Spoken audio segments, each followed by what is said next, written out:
দর্শক বন্ধু, আপনাদের স্বাগত জানাচ্ছি হেলথ ইম্প্যাক্ট ইউথে। অনেক সময় মহিলারা বুঝতেই পারেন না তারা প্রেগনেন্ট কিনা। কারো পিরিয়ড বন্ধ হয় না, কারো বমি হয় না, কারো শরীরের ক্লান্তি সাধারণ অন্য সময়ের ক্লান্তির মতোই লাগে। তাহলে কিভাবে বোঝা যাবে আপনি প্রেগনেন্ট কিনা? কখন টেস্ট করাবেন আর কখন শরীরের একটু অন্যরকম লক্ষণগুলোকে গুরুত্ব দিয়ে দেখতে হবে, এসব নিয়ে আজকে আমরা আলোচনা করব। আমাদের সঙ্গে রয়েছেন কলকাতার বিশিষ্ট চিকিৎসক ডক্টর পৌশালী সান্যাল। আমি ম্যাডামের কাছে যাব, আপনাদের অনেক প্রশ্ন আছে এই বিষয়ে। তার আগে বলি, আমাদের চ্যানেলে যারা নতুন এসেছেন চ্যানেলটিকে অবশ্যই সাবস্ক্রাইব করুন। স্বাস্থ্য সংক্রান্ত নানা বিষয়ে আমরা প্রতিনিয়ত আপনাদের জন্য আলোচনা করছি। ভিডিওটি শেষ পর্যন্ত থাকুন। আশা করি আজকের পর্বে আমরা যেগুলো আলোচনা করব তাতে আপনারা উপকৃত হবেন। ভিডিওটি ভালো লাগলে লাইক করবেন, কোনো প্রশ্ন বা মতামত থাকলে নিচে কমেন্ট বক্সে লিখবেন এবং শেয়ার করবেন। আসুন আজকের আলোচনা শুরু করি। ম্যাডাম, আপনাকে স্বাগত জানাচ্ছি হেলথ ইম্প্যাক্ট ইউথে। ম্যাডাম, শুরুতে যেই প্রশ্নটা করব যে প্রেগনেন্সি অনেক সময় মহিলারা বুঝতে পারেন না, হয়তো তারা প্রেগনেন্ট হয়ে পড়েছেন। একেবারে শুরুতে আমরা জানতে চাইবো যে প্রেগনেন্সির প্রাথমিক লক্ষণগুলো কী কী দেখা দেয়? নমস্কার, আমি ডক্টর পৌশালী সান্যাল। আমি একজন অবস্টেট্রিশিয়ান এবং গাইনোকোলজিস্ট। আমি প্র্যাকটিস করি দক্ষিণ কলকাতায় বেলকের মেডিকেল সেন্টার, এটি আমার ক্লিনিক। এবং এটা ছাড়া আমি উডল্যান্ডস হসপিটাল, আরএসভি হসপিটাল এবং বেলভিউ ক্লিনিকের সঙ্গে যুক্ত আছি। শুরুতেই বলি, প্রেগনেন্সি যে কোনো মহিলার ক্ষেত্রে একটা অত্যন্ত আনন্দের বিষয়। প্রেগনেন্ট হয়েছেন কিভাবে? কিছু সাধারণ সিমটম আছে যাতে বোঝা যায়, আবার অনেক সময় বোঝাই যায় না কি কখন মা হয়েছে। ধরুন, যে সমস্ত মহিলাদের ঋতুচক্র বা মেনস্ট্রুয়াল সাইকেল রেগুলার টাইমে 28 দিন 30 দিনে হয়, তারা যদি একদিন বা দুদিনও তাদের পিরিয়ড যদি মিস করে যান, তাহলে কিন্তু তারা প্রেগনেন্ট হতে পারেন। তো আপনার ডেট যদি একদিন দুদিন পিছিয়ে যায়, ইমিডিয়েটলি বাড়ির যে প্রেগনেন্সি টেস্ট কিট আছে বা দোকানে যে হোম প্রেগনেন্সি টেস্ট কিট পান, ইউরিনারি প্রেগনেন্সি টেস্ট কিট, সেইটা দিয়ে টেস্ট করুন। বেশিরভাগ প্রেগনেন্সি টেস্ট কিটগুলোই কিন্তু আপনি প্রেগনেন্ট কি প্রেগনেন্ট নয় সেটা ধরে দেবে। কিন্তু কোনো কোনো ক্ষেত্রে এই কিটগুলো ডিফেক্টিভ থাকে। তো সেক্ষেত্রে কী করে বুঝবেন যে আপনি প্রেগনেন্ট হয়েছেন? ধরুন, আপনার পিরিয়ড মিস হলো এবং তার সঙ্গে আপনার শরীর ভালো লাগছে না, শরীর ভারী হয়ে যাচ্ছে, ক্লান্তি বেড়ে যাচ্ছে এবং আপনার খেতে ইচ্ছে হচ্ছে না বা অরুচি হচ্ছে বা গ্যাস হচ্ছে, অম্বল হচ্ছে, মাঝে মধ্যে গাটা গুলাচ্ছে, বমি ঠিক হচ্ছে না, কিন্তু এই ধরনের গ্যাস্ট্রিক সমস্যাগুলি দেখা দিচ্ছে, তাহলে কিন্তু তৎক্ষণাৎই প্রেগনেন্সি টেস্টটা করান। আবার যদি দেখেন যে প্রেগনেন্সি টেস্ট কিট আপনি করাচ্ছেন টেস্ট এবং সেটা বারবার একটা দাগ উঠছে বা নেগেটিভ হচ্ছে, সেই ক্ষেত্রে যিনি কাছাকাছি যে গাইনোকোলজিস্ট ডাক্তারবাবু আছেন তাকে কনসাল্ট করুন। সেই ক্ষেত্রে একটি টেস্ট আছে, যা ব্লাড টেস্ট, এর নাম হচ্ছে সেরাম বিটা এইচসিজি। আপনার পিরিয়ড মিস হয়নি কিন্তু আপনি প্রেগনেন্ট, এরকম অবস্থাতেও কিন্তু এই ব্লাড টেস্ট বা বিটা এইচসিজি টেস্টটা করে বলে দেওয়া যায় যে আপনি মা হয়েছেন কিনা। কাজেই পিরিয়ড মিস করার দরকার নেই। আপনার যদি মনে হয় যে আপনি প্রেগনেন্ট হতে পারেন, তাহলে আপনি আপনার ডাক্তারবাবুর সঙ্গে কথা বলে এই টেস্টটি করতে পারেন। ধরুন, আপনার ব্লিডিং হয়ে চলেছে, অল্প অল্প করে প্রতি মাসে ব্লিডিং হচ্ছে। এই রকম ক্ষেত্রে আমরা কিন্তু অনেক সময় দেখে থাকি যে মহিলাটি 2 মাস বা 3 মাসের প্রেগনেন্ট, সে বুঝতেই পারেনি যে তার পিরিয়ডটা বন্ধ হয়নি। এই ক্ষেত্রে কি করবেন না, পিরিয়ড কিন্তু আপনার যদি 4 দিনের পিরিয়ড হয় এবং পরের মাসে দেখলেন যে পিরিয়ডের ফ্লো কমে গেছে বা পিরিয়ড 4 দিনের জায়গায় 2 দিন হচ্ছে বা 1 দিন হচ্ছে, তাহলেও কিন্তু আপনি একটা প্রেগনেন্সি টেস্ট করান। কারণ আমরা প্রেগনেন্সি ডেট ক্যালকুলেট করি লাস্ট নর্মাল পিরিয়ডের ডেট ধরে। তো আপনার নর্মাল পিরিয়ড যদি 4 দিনের হয়, তারপরের মাসে আপনার পিরিয়ড 2 দিন হয়েছে বা 1 দিন হয়েছে, তাহলেও কিন্তু ওয়েট করবেন না। যদি আপনার মনে হয় যে হ্যাঁ, আমি প্রেগনেন্সির চেষ্টা করছি কিন্তু আমার পিরিয়ড আটকায়নি, তাহলেও কিন্তু আপনি ইউরিন প্রেগনেন্সি টেস্ট দিয়ে কিট দিয়ে এই টেস্টটা করতে পারেন। ম্যাডাম, এই সময় একটা প্রশ্ন অনেকেই করে থাকেন যে শরীরে কী কী ধরনের হরমোনজনিত পরিবর্তন হয়, যেগুলো কিছুটা ইঙ্গিত দেয়, বা শারীরিক কী কী হরমোন ঘটিত পরিবর্তনগুলো এই সময় লক্ষ্য করা যায় একজন মহিলা যখন প্রেগনেন্ট হচ্ছেন? দেখুন, 50 ভাগ ক্ষেত্রে অনেক সময় শরীরে প্রথম 2-1 মাস কোনো চেঞ্জই হয় না, শুধু পিরিয়ডটা মিস হয়। জাস্ট পিরিয়ড মিস হওয়াটাই হচ্ছে প্রেগনেন্সি সব থেকে বেস্ট ডায়াগনোস করার সিমটম। সেটা ছাড়া আর কিছু কিছু সিমটম হয়, আমরা বলি নন স্পেসিফিক সিমটম। মানে এগুলি থাকতেও পারে, নাও থাকতে পারে।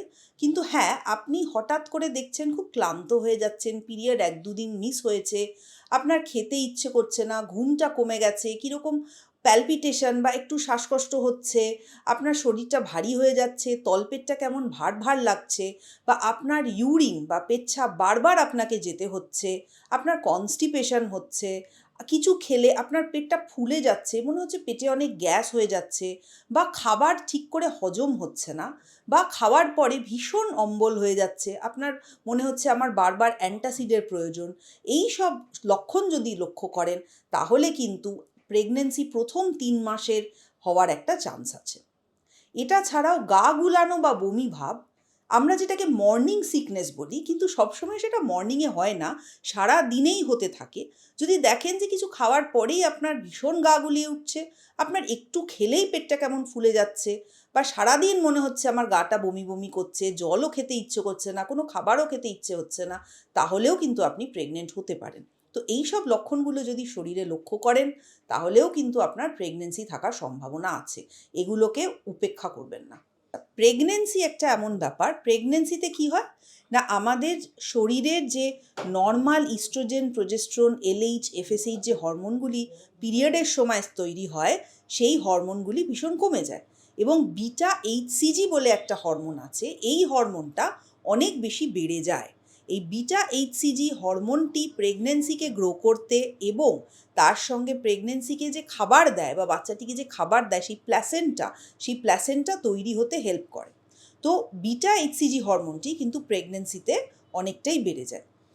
এটা ছাড়া আরেকটি হরমোন আছে, প্রেগনেন্সি যত অ্যাডভান্স করে বা 4 মাস 5 মাসের প্রেগনেন্সি যখন হয়ে যায়, প্রোল্যাকটিন, থাইরয়েড, এই সব হরমোনগুলিও কিন্তু প্রেগনেন্সিতে মাত্রাতিরিক্ত বেড়ে যায়।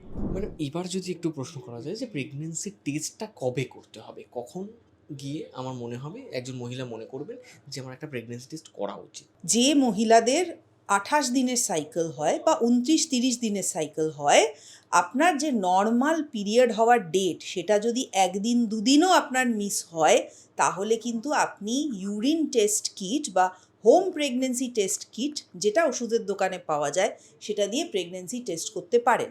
এবার একটা কথা বলি, অনেকের মধ্যেই এই ভ্রান্ত ধারণাটি থাকে যে মিনিমাম 45 দিন ক্রস না করলে আমার প্রেগনেন্সি টেস্ট কিটের রেজাল্ট শো করবে না।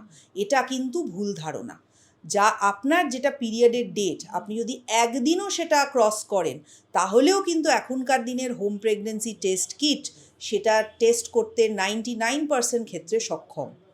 যদি দেখা যায় যে আপনার সন্দেহ হচ্ছে আপনি প্রেগনেন্ট এবং হোম প্রেগনেন্সি টেস্ট কিটে সেই রিপোর্টটি আসছে না, তাহলেও আপনি আপনার ডাক্তারের কাছে যাওয়ারও দরকার নেই। ব্লাড টেস্ট একটা আছে, সেরাম বিটা এইচসিজি, সেই বিটা এইচসিজি টেস্টটা দিয়েও কিন্তু আপনি ধরে নিতে পারেন আপনি প্রেগনেন্ট কি প্রেগনেন্ট নন। ধরুন 4 উইকস অফ প্রেগনেন্সি চলছে, বিটা এইচসিজি, সেরাম বিটা এইচসিজি লেভেল কিন্তু 1500-র ওপর বেড়ে যায় যদি আপনি প্রেগনেন্ট হন, আর যদি আপনি প্রেগনেন্ট নন তাহলে সেরাম বিটা এইচসিজি টেস্টটা 5-এর তলায় থাকে। ম্যাডাম, এখানে একটা প্রশ্ন করি যে ঘরোয়া প্রেগনেন্সি টেস্ট এবং রক্তের পরীক্ষা, ব্লাড টেস্টের মাধ্যমে যে প্রেগনেন্সি টেস্ট করা হয়, সেই দুটোর মধ্যে পার্থক্যটা কি?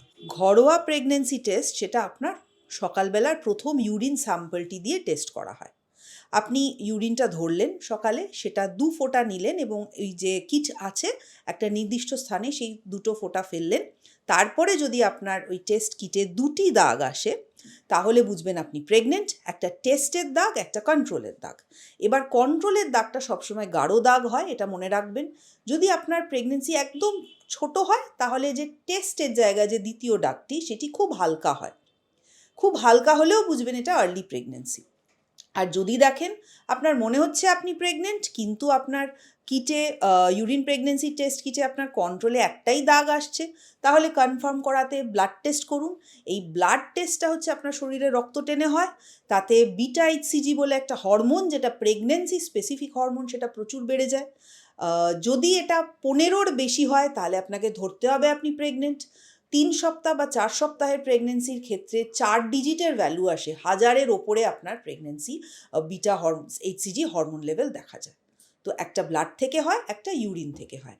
বিটা এইচসিজি টেস্ট হচ্ছে কনফার্মেটরি টেস্ট। 100% ক্ষেত্রে আমরা বুঝতে সক্ষম হই যে আপনি প্রেগনেন্ট কি প্রেগনেন্ট নন। ম্যাডাম, দুটো শব্দ আমরা এই সময়টা খুব শুনে থাকি, যে ফলস নেগেটিভ এবং ফলস পজিটিভ।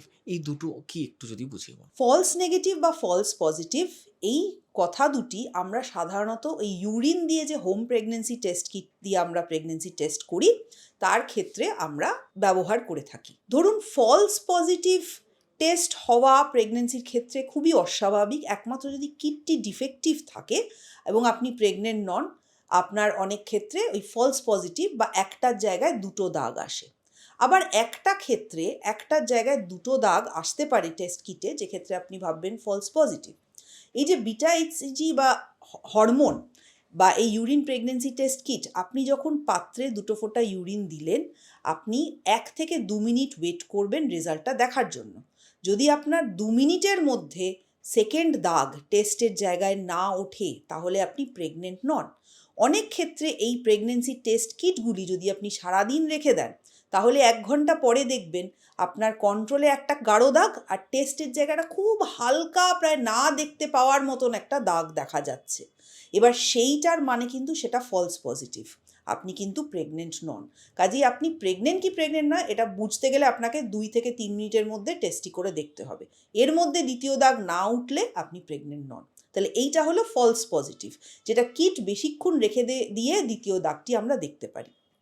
ফলস নেগেটিভ কিছু কিছু ক্ষেত্রে হয়, ধরুন আবারও কিটটি ডিফেক্টিভ, ধরতে পারলো না, আপনি 2 ফোঁটা ইউরিন দিয়েছেন, এবার আপনি সত্যিই প্রেগনেন্ট, কিন্তু কিটে একটা দাগই এলো, দ্বিতীয় দাগটি এলো না, বা অনেক সময় কোনো দাগই এলো না, তাহলে এটা ফলস নেগেটিভ, কিটটি ডিফেক্টিভ, আপনি ল্যাবরেটরিতে চলে যান বা ডাক্তারবাবুকে দেখান। আবার আপনি পুরো 2 ফোঁটা ইউরিন হয়তো দিলেনই না, আপনি 2 ফোঁটার জায়গায় হয়তো 1 ফোঁটা ইউরিন দিয়েছেন, তখন আপনার একটি দাগই দেখা দেবে, সেটা কন্ট্রোলের জায়গায়। সেই ক্ষেত্রেও কিন্তু এই প্রেগনেন্সি টেস্ট কিটে ফলস নেগেটিভ দেখা যেতে পারে। ম্যাডাম, এরকম অনেক ক্ষেত্রে হয়, ধরুন কোনো মহিলা প্রেগনেন্ট হয়ে পড়েছেন, কিন্তু তিনি দীর্ঘদিন ধরে কোনো ওষুধ খাচ্ছেন এবং সেই ওষুধগুলো প্রেগনেন্সির সময় খাওয়া উচিত নয়, বা চিকিৎসকরা আপনারা মানা করেন। তো সেই ওষুধ তিনি খেয়ে যাচ্ছেন, কিন্তু তিনি বুঝতেও পারেননি তিনি প্রেগনেন্ট হয়ে পড়েছেন। সেক্ষেত্রে কী কী ঝুঁকির সম্মুখীন হতে পারে সেই মহিলাকে বা গর্ভস্থ সন্তানকে? অনেক রকম ওষুধ আছে। এবার কিছু কিছু ওষুধ যেগুলো মহিলারা আজকাল খান এবং আমাদের চেঞ্জ করতে হয়, সেগুলোর কথা বলি। একটা হচ্ছে প্রেশারের ওষুধ।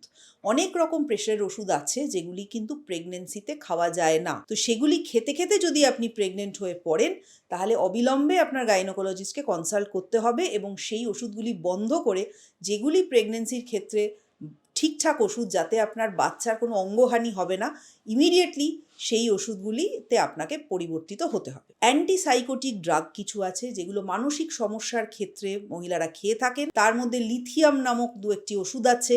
কিছু এপিলেপসি বা খিঁচুনি বা মৃগীরোগের ক্ষেত্রে যে ওষুধগুলি মহিলারা খান, সেই রকম কিছু ওষুধ আছে। এবার সেগুলি কিন্তু আপনি আগেই আপনাকে বন্ধ করতে হবে। সেগুলি খেতে খেতে যদি আপনি প্রেগনেন্ট হয়ে পড়েন, তাহলে কিন্তু বাচ্চার হার্ট বা ব্রেন এগুলো তৈরি নাও হতে পারে। তো তখন আপনাকে আপনার মেডিসিনের ডক্টর এবং আপনার গাইনোকোলজিস্টের সাহায্য নিতে হবে। যেমন লিথিয়াম বা অ্যান্টি এপিলেপটিক কিছু ওষুধ আছে, যেগুলি খেয়ে যদি আপনি প্রেগনেন্ট হয়ে পড়েন, তাহলে সেই ক্ষেত্রে বাচ্চাটির অনেক সমস্যা হতে পারে এবং আপনি প্রেগনেন্সি কন্টিনিউ করতে পারবেন না। আর প্রেশারের ওষুধ বা সুগারের ওষুধ আপনি এমন কিছু খাচ্ছেন যেগুলি প্রেগনেন্সিতে চলবে না, সেগুলি খেতে খেতে আপনি প্রেগনেন্ট হয়ে পড়লে অত চিন্তা নেই, বাচ্চার অঙ্গহানি হবে না। কিন্তু যদি আপনি এটা খেতে থাকেন, তাহলে বাচ্চার গ্রোথ রেস্ট্রিকশন হতে পারে, বাচ্চা বাড়তে নাও পারে। তো ইমিডিয়েটলি আপনার ডাক্তারবাবুদের পরামর্শ নিয়ে সেই ওষুধগুলিকে পাল্টে এমন ওষুধ খাবেন যেগুলি বাচ্চার ক্ষেত্রে কোনো ক্ষতি করবে না। ম্যাডাম, যাদের প্রেগনেন্সি একটু দেরিতে ধরা পড়লো, মানে 1-2 মাস হয়ে গেছে কিন্তু ফার্স্ট ট্রাইমেস্টারের মধ্যেই, তো এই সময় প্রেগনেন্সি ধরা পড়লে কী কী ধরনের, মানে কোন দিকগুলোতে বিশেষ নজরদারি দরকার, কোন কোন টেস্টগুলো অবিলম্বে করা দরকার, এগুলো সম্পর্কে যদি আপনি একটু জানান। প্রথম, যখনই আপনি প্রেগনেন্ট হবেন, বেশ কিছু টেস্ট আপনাকে করতে হবে। প্রথম হচ্ছে একটা আল্ট্রাসাউন্ড, যেটা বেস্ট টেস্ট ইন প্রেগনেন্সি, যেটা বাচ্চার হার্টবিটটা বুঝতে সাহায্য করবে। তো সেই আল্ট্রাসাউন্ড বা প্রেগনেন্সি ডেটিং স্ক্যান আপনাকে করিয়ে নিতে হবে এবং সবই আপনার ডাক্তারবাবুর পরামর্শে করতে হবে, কারণ কোনো প্রেসক্রিপশন না থাকলে কিন্তু ল্যাবরেটরিগুলো আজকাল আল্ট্রাসাউন্ড করে না। তো এইটা হলো প্রথম টেস্ট। দ্বিতীয় হচ্ছে অনেক ব্লাড টেস্ট করতে হয়, যেমন হেমোগ্লোবিনটা দেখতে হবে, থাইরয়েড প্রোফাইল দেখতে হবে, সুগার দেখতে হবে, কারণ এইগুলো আপনার বেড়ে গিয়ে থাকতে পারে, তার ওষুধ দিতে হতে পারে। সেটা ছাড়া আপনাকে ইউরিন রুটিন এবং কালচার টেস্টটা করাতে হবে যে আপনার কোনো ইউরিন ইনফেকশন আছে কিনা। আর কিছু ব্লাড টেস্ট আমরা রুটিনলি প্রেগন্যান্সিতে করি, যেমন কোনো ইনফেকশন আছে কিনা, HIV, hepatitis B, hepatitis C এবং ভিডিআরএল বা যেটা সিফিলিসের টেস্ট, সেগুলো রুটিনলি প্রেগন্যান্সিতে করতে দেওয়া হয়। ব্লাড গ্রুপ আপনাকে অবশ্যই করতে হবে, কারণ আপনার কী ধরনের ব্লাড গ্রুপ সেটা জানা খুবই দরকার।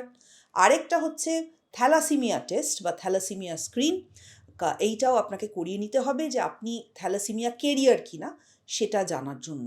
কারণ যদি আপনি থ্যালাসিমিয়া কেরিয়ার হন, হাজব্যান্ডের টেস্টও করতে হবে থ্যালাসিমিয়ার, কারণ বাচ্চার তাহলে একটা থ্যালাসিমিয়ার রিস্ক থেকেই যায়। তো এইগুলি প্রথম 1-2 মাসের মধ্যে আপনাকে করতে হবে। দর্শক বন্ধু, আপনারা শুনলেন ম্যাডাম এতক্ষণ আপনাদের জানালেন যে প্রেগনেন্ট কিনা সেটা আপনি বুঝবেন কি করে, কখন টেস্ট করবেন, কিভাবে টেস্ট করবেন, কি কি টেস্ট করতে হবে, কিংবা যদি প্রেগনেন্সি ধরা পড়ে থাকে সেক্ষেত্রে তখন কি করণীয়, সেগুলো সম্পর্কে ম্যাডাম আপনাদের বিস্তারিত জানালেন। এই বিষয়ে যদি কোনো প্রশ্ন থাকে অবশ্যই আমাদের কমেন্ট বক্সে জানান।